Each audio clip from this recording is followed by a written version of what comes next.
Hi friends, आज के इस वीडियो में हम लोग अर्थ और यूनिवर्स को डिस्कस करेंगे। अर्थ क्या होता है, यूनिवर्स क्या होता है, सोलर सिस्टम क्या है, गैलेक्सी क्या है, स्टार क्या है, आज हम लोग सब कुछ इस वीडियो में समझेंगे। तो वीडियो स्टार्ट करने से पहले बता दूं, मेरा नाम है आकाश और आप देख रहे हैं बैकबेंचर्स गुरु। अगर आपने अभी तक चैनल सब्सक्राइब नहीं किया है तो सब्सक्राइब कर लीजिए और नोटिफिकेशन का बेल आइकन प्रेस कर लीजिए फ्यूचर अपडेट्स के लिए। तो जैसा कि आपको पता है, हमारे सोलर सिस्टम में 8 प्लैनेट है। हमारे सोलर सिस्टम में कितने प्लैनेट हैं? 8 प्लैनेट्स हैं। उसी 8 प्लैनेट में से एक हमारा प्लैनेट है अर्थ। अर्थ एक ऐसा प्लैनेट है जहाँ पे लाइफ एग्जिस्ट करता है। तो अर्थ जहाँ पे हम रहते हैं, टोटल 8 प्लैनेट मिलके सोलर सिस्टम बनाता है। सोलर सिस्टम में planet, earth, meteorites, asteroids, space, rocks, debris सब आता है। तो सोलर सिस्टम 8 प्लैनेट और सन मिलके बनाता है। ठीक है, बहुत सारा सन, जो कि सन एक स्टार है, बहुत सारा स्टार और सोलर सिस्टम मिला के, जो कि millions and billions of stars मिलके गैलेक्सी बनता है। ठीक है, गैलेक्सी, हमारी गैलेक्सी कौन सी है? मिल्की वे। मिल्की वे गैलेक्सी में हम हैं। मिल्की वे गैलेक्सी एक स्पाइरल शेप की गैलेक्सी है। बहुत सारे शेप की गैलेक्सी होती है, जैसे elliptical shape, spiral shape. Spiral shape की गैलेक्सी है आकाशगंगा या मिल्की वे। इसी के आउटर आर्म में, ये आउटर आर्म में हमारा सन है और सोलर सिस्टम है। ठीक है, तो हम लोग कौन से गैलेक्सी में हैं? मिल्की वे गैलेक्सी में। और millions and billions of Galaxy मिलके क्या बनता है? Universe. Millions and billions of Galaxy मिलके यूनिवर्स बनता है। तो सोचिए यूनिवर्स कितना बड़ा है। ठीक है, अब एक नया कॉन्सेप्ट आ रहा है मल्टीवर्स का। साइंटिस्ट का कहना है कि दुनिया में सिर्फ एक यूनिवर्स नहीं, हमारे यूनिवर्स की तरह बहुत सारे यूनिवर्स हैं, जिसको हम लोग मल्टीवर्स बोलेंगे। तो ये टॉपिक काफ़ी इवॉल्विंग टॉपिक है। अभी भी हम लोगों को बहुत कुछ नहीं पता है। यूनिवर्स कितना ह्यूज है सोचिए। ठीक है, तो इतने बड़े यूनिवर्स में हम लोग सब कुछ नहीं जानते हैं, इसीलिए हमारी स्टडी को हम एग्जाम्स पर्पसेस के लिए शॉर्ट और कॉन्साइज रखेंगे। ठीक है, तो हमारे यूनिवर्स में millions and billions of galaxy हैं। Millions and billions of galaxy में millions and billions of stars हैं हर गैलेक्सी में। और उसी वन ऑफ द स्टार है सन। सन के चारों ओर प्लैनेट चक्कर लगाते हैं, सोलर सिस्टम बनता है सन से। उसी सोलर सिस्टम में हमारा एक प्लैनेट अर्थ है और उसी अर्थ पे millions and billions of species में से हम एक ह्यूमंस हैं। तो यूनिवर्स के रिस्पेक्ट में हम काफ़ी स्मॉल हैं। ठीक है, लेकिन इररेलेवेंट नहीं है। हम लोगों की भी अपनी महत्वता है यूनिवर्स के दृष्टिकोण से। तो आगे बढ़ने से पहले यूनिवर्स के साइज को समझते हैं। यूनिवर्स काफ़ी ह्यूज है। यूनिवर्स यानी ब्रह्मांड काफ़ी बड़ा है। ये ब्रह्मांड की उत्पत्ति कैसे हुई आगे हम लोग समझेंगे। तो यूनिवर्स 93 लाइट ईयर अक्रॉस है। 1 लाइट ईयर का मतलब होता है लाइट 1 साल में कितना दूर ट्रैवल करेगा, उसको 1 लाइट ईयर बोलते हैं। ठीक है, फिर से सुनिए, लाइट 1 साल में कितनी दूरी तय करेगा उसको लाइट ईयर बोलते हैं। Distance travelled by light in 1 year. और लाइट की स्पीड क्या है? 3 × 10⁸ मीटर पर सेकेंड। ठीक है, 3 × 10⁸ मीटर पर सेकेंड या फिर 3 लाख किलोमीटर पर सेकेंड। यह है स्पीड लाइट की। तो इतने स्पीड से लाइट 1 साल में जितनी दूरी तय करेगा उसको हम लोग लाइट ईयर बोलते हैं। तो 1 लाइट ईयर कितना किलोमीटर होता है? 1 light year approx 9 trillion kilometre होता है, 9 लाख करोड़ किलोमीटर। ठीक है, और एक टर्म आता है स्पेस साइंस में, एस्ट्रोनॉमिकल यूनिट। 1 एस्ट्रोनॉमिकल यूनिट क्या होता है? Distance between sun and earth. ठीक है, या distance between earth and sun. पृथ्वी और सूर्य के बीच की जो दूरी है उसको 1 एस्ट्रोनॉमिकल यूनिट कहते हैं। और 1 एस्ट्रोनॉमिकल यूनिट में 150 मिलियन किलोमीटर्स होते हैं। 150 मिलियन किलोमीटर्स 1 एस्ट्रोनॉमिकल यूनिट में होता है। ठीक है, अब देखते हैं सोलर सिस्टम। सोलर सिस्टम में 8 प्लैनेट हैं। ठीक है, 8 प्लैनेट में सबसे नज़दीक वाला प्लैनेट कौन सा है? मर्क्यूरी। फिर आता है वीनस, फिर आता है अर्थ, फिर आता है मार्स। फिर ये देखो आप, रॉक का बेल्ट है जो कि प्लैनेट की तरह ही चक्कर लगा रहा है सन का। ठीक है, ये जो बेल्ट है इसको एस्टेरॉइड बेल्ट बोलते हैं। एस्टेरॉइड बेल्ट कौन कौन से प्लैनेट के बीच में होता है? मार्स और जुपिटर के बीच। मार्स और जुपिटर के बीच एक रॉक का बेल्ट है जो कि सन के चारों ओर चक्कर लगा रहा है, उसको हम लोग एस्टेरॉइड बेल्ट बोलते हैं। फिर आता है जुपिटर, फिर आता है सैटर्न। सैटर्न का आप ये रिंग देखो, ये सैटर्न। फिर यूरेनस। यूरेनस क्यों फेमस है? कि यूरेनस का जो एक्सिस है, जिस एक्सिस पे ये इंक्लाइंड है, वो देखो एकदम इसके प्लेन ऑफ मोशन के एकदम पैरेलल पे है। ठीक है, ये एक्सिस है, एकदम लेटा हुआ है, देखो। ठीक है, यूरेनस। फिर आता है नेपच्यून। और नेपच्यून के बियॉन्ड ये बोलते हैं बेल्ट को, इसको बोलते हैं क्यूपर बेल्ट। नेपच्यून के बाद वाले बेल्ट को, ये भी सोलर सिस्टम का ही हिस्सा है, क्यूपर बेल्ट, और क्यूपर बेल्ट में ही आपका डॉर्फ प्लैनेट आता है। डॉर्फ प्लैनेट, ठीक है, डॉर्फ प्लैनेट प्लूटो, ये क्यूपर बेल्ट में आता है। क्यूपर बेल्ट में आईसी ऑब्जेक्ट सन के चारों ओर चक्कर लगाते हैं। ये ऑब्जेक्ट देखो, ये सन का चारों ओर चक्कर लगा रहा है, सन से काफ़ी दूर होने की वजह से ये आईसी ऑब्जेक्ट्स बन गया है, ठीक है। तो ये नेपच्यून के बाद आता है क्यूपर बेल्ट, क्यूपर बेल्ट के बाद आता है ऊट क्लाउड। थोड़ा एडवांस पढ़ा रहा हूँ, हो सकता है एग्जाम्स में आ जाए इसलिए। तो क्यूपर बेल्ट के बाद ऊट क्लाउड आता है, ऊट क्लाउड के बाद सन का इन्फ्लुएंस खत्म हो जाता है, सोलर सिस्टम समाप्त हो जाता है। तो याद रखने का तरीका, माई very educated mother just served us nuggets. ये आप अपने स्क्रीन पे देखो, ये निमोनिक्स आप याद रख सकते हो, अपना निमोनिक्स बना सकते हो। तो my very educated mother just served us nuggets, ठीक है। Mercury, Venus, Earth, Mars, Jupiter, Saturn, Uranus, Neptune, ठीक है। प्लूटो तो प्लैनेट है नहीं, डॉर्फ प्लैनेट है, क्यों है आगे हम लोग देखेंगे। तो ये जो पहले 4 प्लैनेट हैं इसको टेरेस्ट्रियल प्लैनेट बोलते हैं, ठीक है। ये जो 4 प्लैनेट हैं इसको टेरेस्ट्रियल प्लैनेट बोलते हैं क्योंकि इनका सरफेस रॉकी है, ठीक है। इनका सरफेस क्या है, रॉकी है, इसलिए इसको टेरेस्ट्रियल बोलते हैं। क्यूरी, वीनस, अर्थ, मार्स को टेरेस्ट्रियल प्लैनेट बोलते हैं। फिर जो जुपिटर, सैटर्न, यूरेनस, नेपच्यून है इसको जोवियन प्लैनेट बोलते हैं, जोवियन प्लैनेट्स बोलते हैं।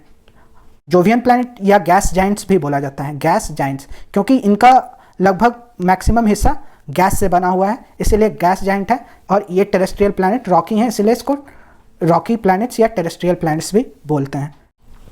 अब आते हैं यूनिवर्स का उत्पत्ति कैसे हुआ, यूनिवर्स का ओरिजिन कैसे हुआ। तो यूनिवर्स के ओरिजिन की काफ़ी सारी थ्योरीज हैं, उसमें सबसे मॉडर्न और सबसे फेमस थ्योरी है big bang theory. Big bang theory क्या बोलती है कि यूनिवर्स एक पॉइंट से स्टार्ट हुआ और फैलता चला गया, ठीक है, फैलता चला गया। यूनिवर्स एक पॉइंट से स्टार्ट होके, एटॉमिक साइज के पार्टिकल से स्टार्ट होके, एटॉमिक साइज के पार्टिकल से स्टार्ट होके फैलता चला गया और अभी भी फैल रहा है। तो ये थ्योरी किसने दिया था, बिग बैंग थ्योरी, ये दिया था जियोर्जस लेमेत्रे ने, ठीक है। जियोर्जस लेमेत्रे ने 1927 में ये बिग बैंग थ्योरी दिया था। इसको सपोर्ट किया था हबल ने। हबल ने क्या शो किया था कि यूनिवर्स अभी भी फैल रहा है क्योंकि गैलेक्सी एक दूसरे से दूर जा रही हैं। तो फिर से रिपीट कर दूं, बिग बैंग थ्योरी क्या बोलता है, यूनिवर्स एक एटॉमिक साइज के पार्टिकल से स्टार्ट हुआ था।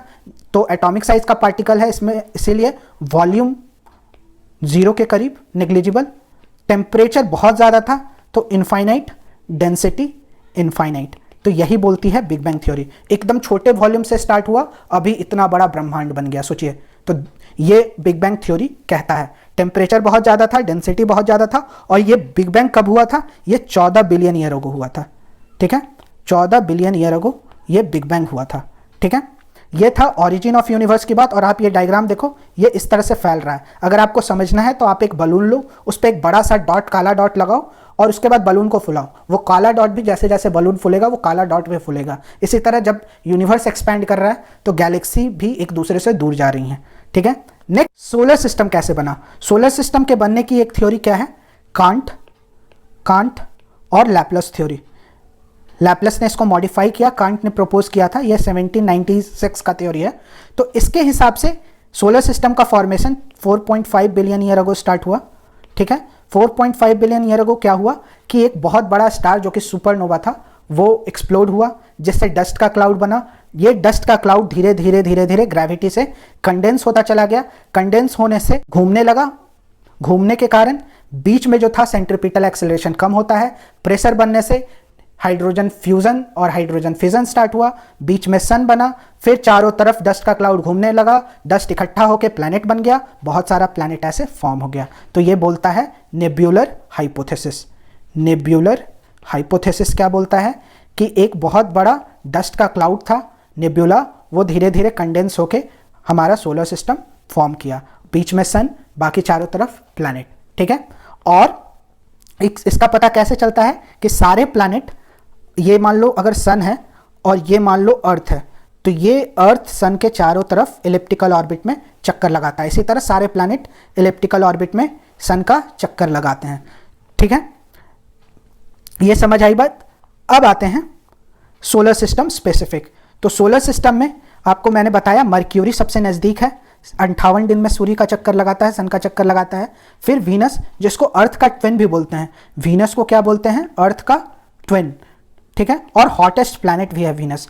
अर्थ को ब्लू प्लैनेट बोलते हैं, पानी क्योंकि 78% है, अर्थ का भाग पानी से भरा पड़ा है, इसीलिए अर्थ को ब्लू प्लैनेट बोलते हैं। और ओनली प्लैनेट जहाँ पे लाइफ एग्जिस्ट करता है, नून, ठीक है।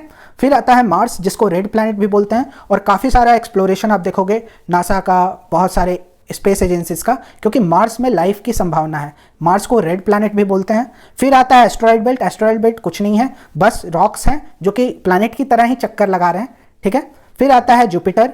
जुपिटर गैस जाइंट है, इसका बहुत सारा मून है, नेचुरल सैटेलाइट है। अर्थ का एक ही नेचुरल सैटेलाइट है मून, ठीक है। लेकिन जुपिटर, सैटर्न, यूरेनस, नेपच्यून, इनका सैटेलाइट ज़्यादा है, ठीक है।